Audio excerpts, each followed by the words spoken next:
Hey, welcome Algebra 2. Didn't you miss these? I know you did. Yeah, you did.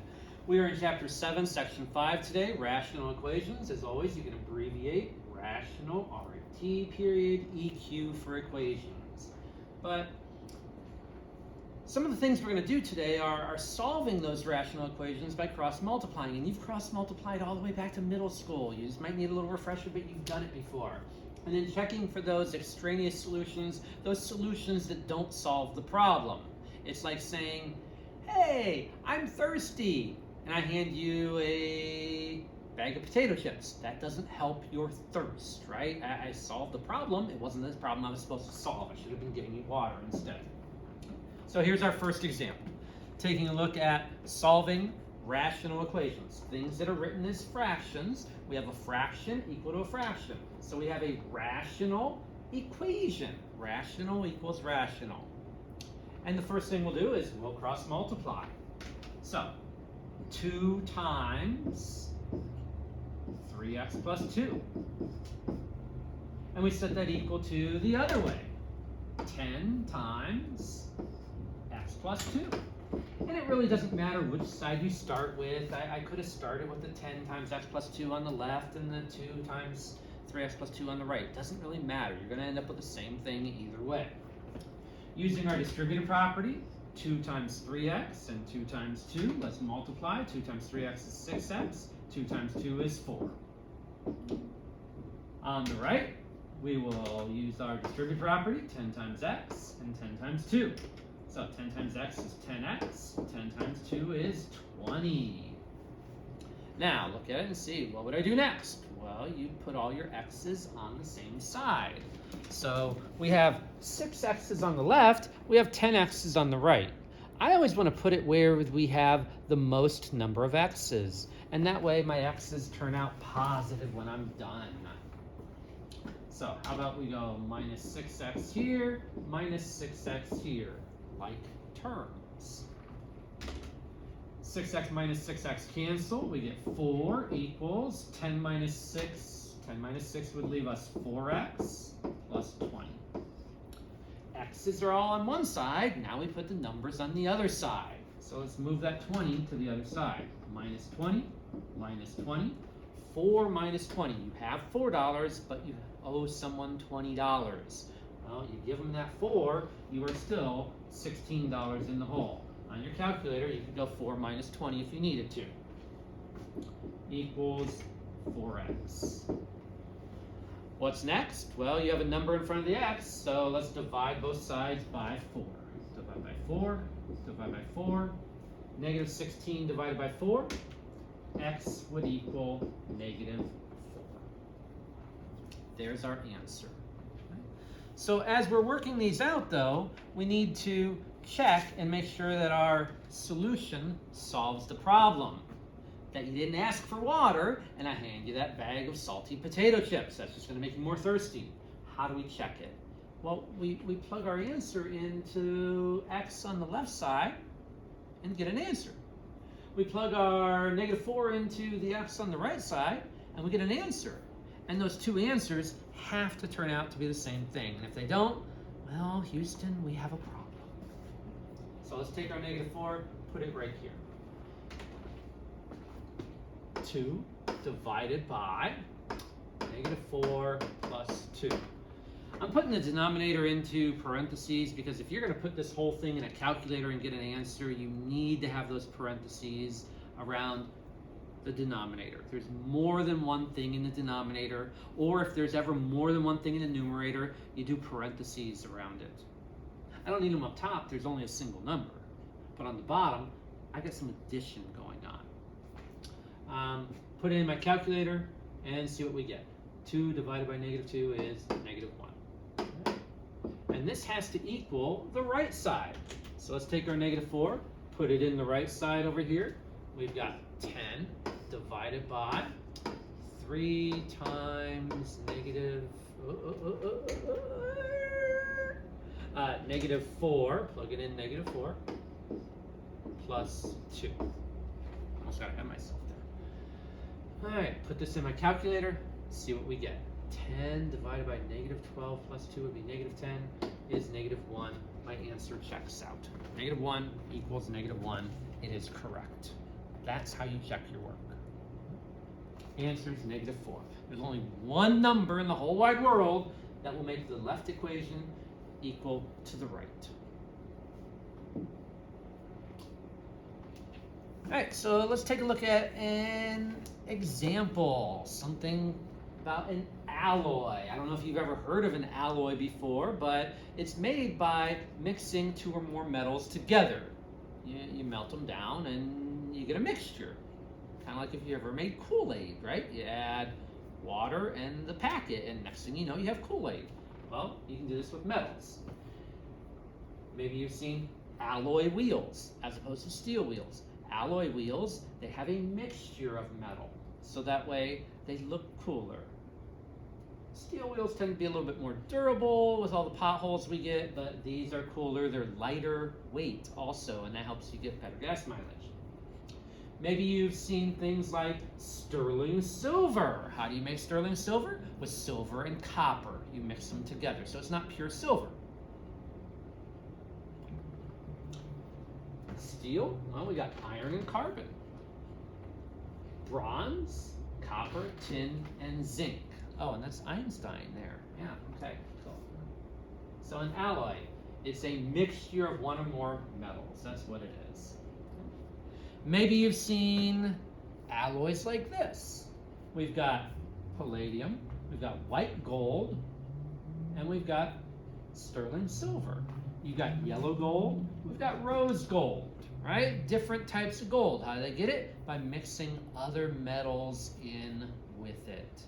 You don't ever want pure gold for a ring, because if you do, it's very soft and it will ding and it will bend very easily. So the higher the carat level, the softer it is. 24 karat, oh, pure gold? Yeah, not good for jewelry. 14K, pretty good. All right. Volunteer to read. Yes, Mr. Brown, go ahead. Sterling silver is an alloy composed of 92.5% silver and 7.5% copper by weight. Suppose you have 15 ounces of 800 grade silver, which means it's 80% silver and 20% copper by weight. That's what 800 grade silver would be. It's 80-20, all right? Silver and copper. How much pure silver should you mix with the 800 grade silver to make sterling silver? Well, sterling silver is 92.5%, right? So if you ever see 925, that's telling you that that metal there, whatever it is, a ring, a fancy bowl, whatever it might be, would be sterling silver. So we've got our little equation here. Our percentage of copper in our mixture is equal to the weight of the copper in the mixture divided by the total weight. So let's see what we can do from here. All right? You don't need to write the problem down.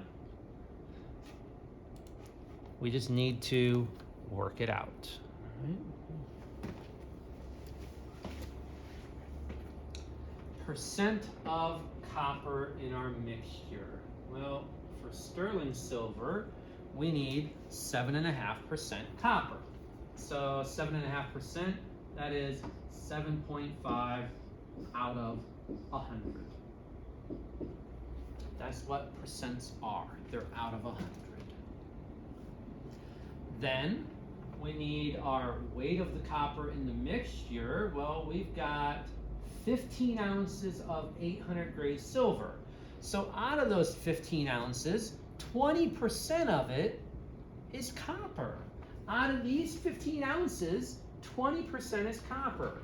So we have 15 ounces times 20% copper. What's 20%? That's 0.20, or I can just say 0.2. Same thing.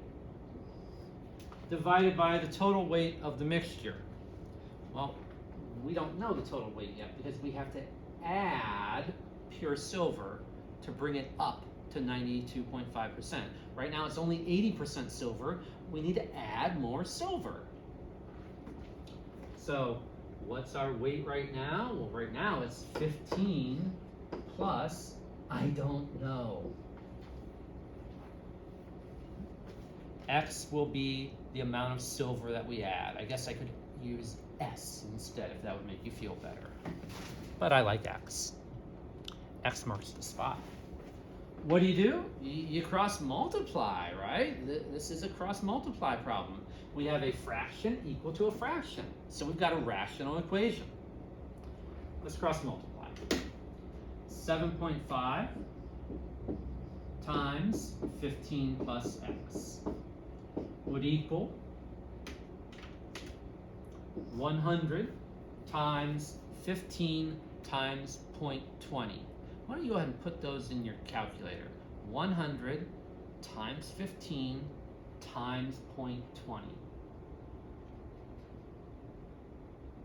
100 times 15 times 0.20. We're cross multiplying this way now. I got 300. What's next? Yeah, let's distribute. Sounds good. All right. 7.5 times 15. Break out your calculator. 7.5 times 15.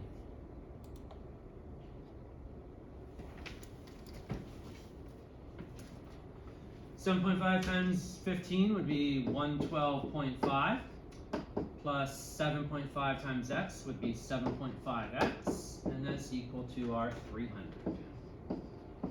All our x's are already on one side. We just need to get the numbers on the other side. So I will take away 112.5 from here, take away 112.5 from here. Might want to use a calculator. I'll do the left. I'm feeling extra helpful. 112.5 minus 112.5 cancels, leaves me 7.5x equals, you do this side. Break out your calculator. 300 minus 112.5. Go ahead, I'll wait for you. Do you miss me? I bet you do. Okay. 187.5 is correct. Now divide both sides by 7.5. So 187.5 divide by 7.5. Put the 187.5 in your calculator first. Then hit divide 7.5. So X turns out to be 25 ounces of silver.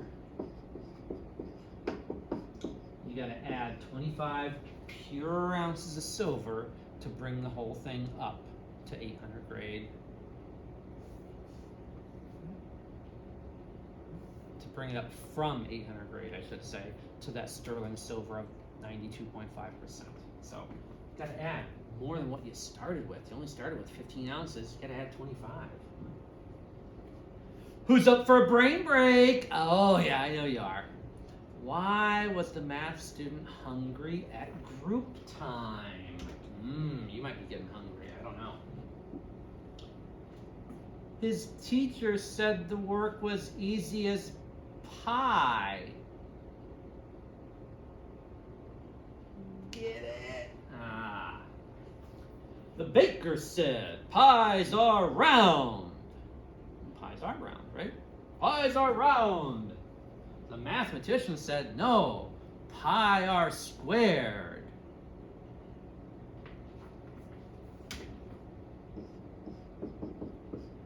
Pie are squared. Area of a circle. Got it. All right. So, why don't you pause your notes for a few minutes? So when you take, about 15 minutes or so, work with your group on chapter 7.5, rational equations. Help each other. You are looking to cross multiply. They start off pretty easy, but be sure you are checking your answers to make sure that they are correct, right? If they're not correct, you might have to throw out an answer or two. Welcome back. Second thing we're doing today, solving by using the lowest common denominator, which is known as your LCD. So we don't have just one fraction over here. You have fraction being added to a fraction set equal to another fraction. Oh my goodness, there's a lot of fractions going on here, right? This is not a proportion, it's 3 fractions. A proportion is just fraction set equal to fraction, then you can cross multiply. But when we've got 3 of them here, the first thing we're going to do is we're going to figure out our lowest common denominator. Well, your denominator is x, your denominator is 2, your denominator is x. Hey, I already said that, right? I don't need to repeat myself. So my LCD is going to be 2 times x. Once we figure out our LCD, we multiply every fraction by that LCD. So let's take my first fraction.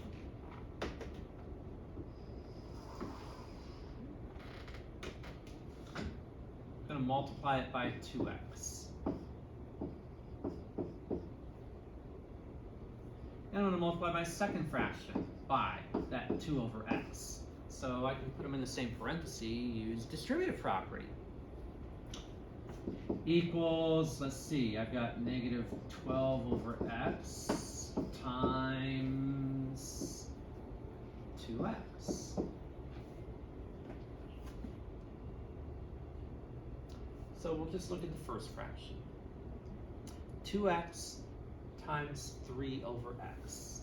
If I come off to the side and I think about that, here's what I really have. I have 2x times 3x. Don't listen to me. 2x times 3 over x. Well, the x's cancel. So if x and x cancel, what are you left with? 2 times 3 is 6. Plus, now let's do the same thing with our second fraction. 2x times 5 over 2. So come off to the side. 2x times 5 over 2. Well, what cancels this time? Yeah, you got a 2 on top and a 2 on the bottom. What's left? X times 5. X times 5. X times 5 is 5x. Do you see how we're eliminating the fractions by multiplying by our lowest common denominator? We're getting rid of the fractions. All right, this one over here, let's see. We've got negative 12 over x times 2x. Anything going to cancel? Well, you've got an x on the top and an x on the bottom. X is gone, x is gone. What's left? Negative 12 times 2. Negative 12 times 2 is negative 24. Doesn't that equation look a lot easier than what we started with? Now we're just back to a simple 2-step equation. X's are all on one side already. Let's get the numbers on the other side. Minus 6, minus 6. I'll do the left side. Negative 6 and positive 6 cancel out. Make 5x equals, you do the right side on your calculator, negative 24 minus 6. Negative 24 minus 6. Negative 30. Good. What's left? Divide by 5. So take your negative 30, divide by 5, we'll have our answer. In your calculator, negative 30, divide 5.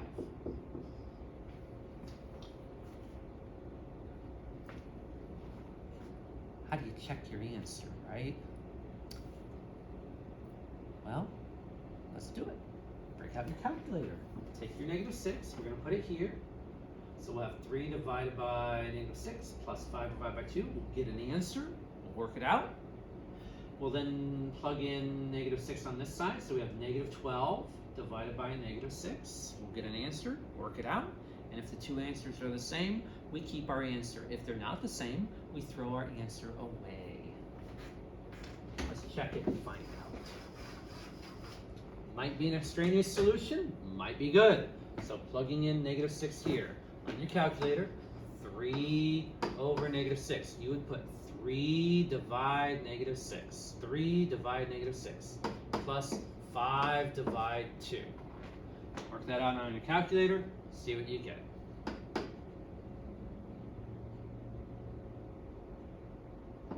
I got 2. Now let's take our negative 6, put it in the right side. Negative 12 divided by plugging in negative 6 for x. Negative 12 divided by negative 6 is 2. 2 is equal to 2. That is our solution. So, how about you and your group try your... are we ready for that one? Oh.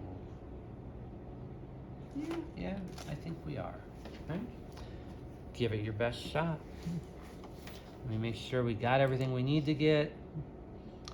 Oh, we missed out, but it'll be okay. How about you and your group? Try chapter 7, section 5, solving by using the LCD. Hope you guys have a nice day, nice break. I will see you after spring break. Bye, guys.